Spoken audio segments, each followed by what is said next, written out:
இந்தியாவின் வரலாறு 5000 ஆண்டுகளுக்கு மேலான ஒரு அதிசயம். உங்களுக்கு பார்த்து தெரியுமா? முதலில் சிந்து சமவெளி நாகரிகம், உலகின் பழமையான நாகரிகங்களில் ஒன்று.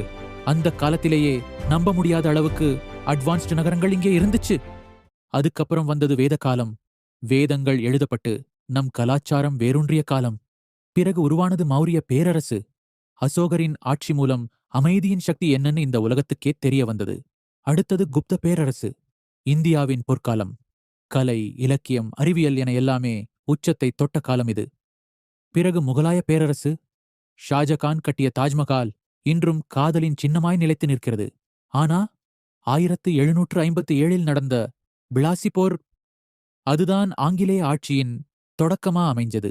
இருந்தாலும் மகாத்மா காந்தியின் அகிம்சை போராட்டம் ஒரு மிகப்பெரிய தேசத்தையே சுதந்திர பாதையை நோக்கி அழைத்துச் சென்றது. 1947 ஆகஸ்ட் 15 இந்தியா ஒரு சுதந்திர நாடாக பிறந்தது. இந்த நீண்ட நெடிய வரலாற்றில் உங்களுக்கு பிடிச்ச பகுதி எது? மறக்காம கமெண்ட் பண்ணுங்க.